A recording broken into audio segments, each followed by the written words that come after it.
top business stories of 2019. Number 9, fake meat starts a real food revolution. This year, corporate America and foodies went wild for plant-based protein, and 2 companies drove the craze, Beyond Meat and Impossible Foods, inking deals with big-name chains. Burger King will begin selling meatless Whopper. Beyond Meat's massive Wall Street debut. Beyond Meat's 163% spike. And demand so high, Impossible Foods briefly ran out of burgers. Plant-based meat appeals to consumers worried about their own health and the environment. Number 8, Amazon abandons plans for a New York headquarters. In 2017, CEO Jeff Bezos and Amazon launched a highly publicized bidding war. Amazon is shopping for a second headquarters. New York City emerged as one of the winners. New York Governor Andrew Cuomo had said HQ2 would launch New York as a rival to Silicon Valley. And New York Mayor Bill de Blasio promised it would benefit locals. But HQ2 did not get a warm welcome from everyone in the Big Apple. Amazon pulling the plug on plans to build a campus in New York City. Progressive New York politicians like Alexandria Ocasio-Cortez criticized the billions in promised tax breaks and state grants. Amazon didn't like the heat and killed the deal. Number 7, the unicorn bubble bursts. Wall Street had high hopes for the market debut of startups worth at least $1 billion. Lyft is leading a herd of unicorns. Your Uber has arrived. Slack shares rocket. But enthusiasm quickly became disappointment. The year's biggest IPO is struggling. The problem?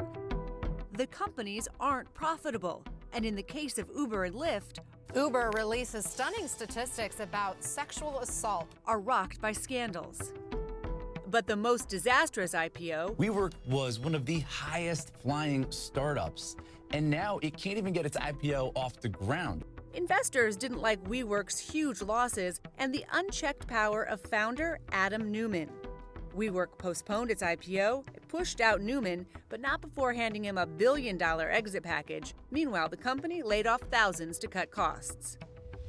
Number 6, companies get political. In 2019, corporate America refused to stay quiet on controversial issues. Walmart is announcing major changes in its gun policies a month after 22 people were killed in a shooting rampage at a Walmart. Following the lead of retailers like Dick's Sporting Goods, Walmart exited the handgun market completely, stopped selling some ammunition, and banned open carry in stores. But it didn't stop there. Walmart's CEO sent a letter to Congress today demanding lawmakers do their part to stop gun violence. It wasn't all accolades in 2019. Some companies were hurt by their political affiliations.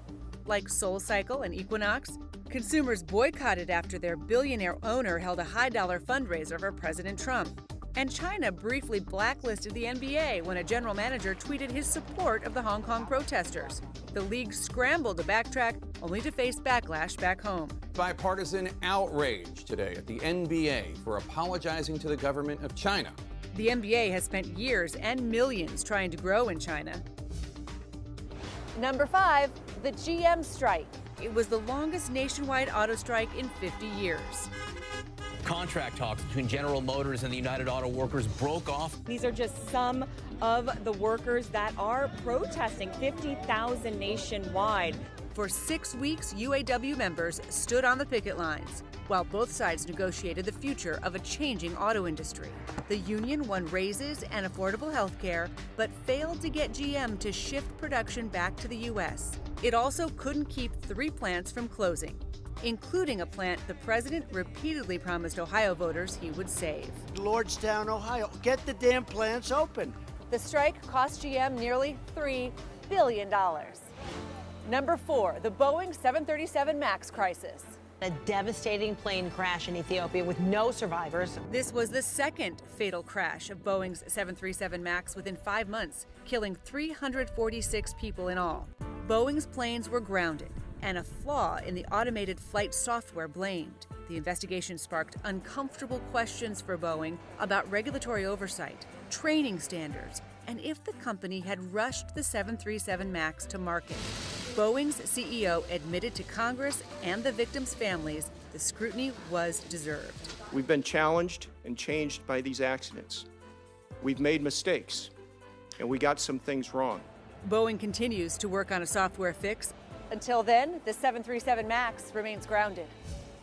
Number 3, the big tech backlash heads to Washington. Following years of criticism over data abuse and misinformation, regulators cracked down on big tech in 2019. The FTC hit Facebook with a record fine. $5 billion. That's how much Facebook is being forced to pay up over privacy breaches. 50 attorneys general launched an antitrust probe into Google. And Facebook's CEO faced bipartisan fury in 6 hours of congressional testimony. The GOP claimed liberal bias, while the Dems attacked lies in political ads. Do you see a potential problem here with a complete lack of fact-checking on political advertisements? Well, Congresswoman, I think lying is bad.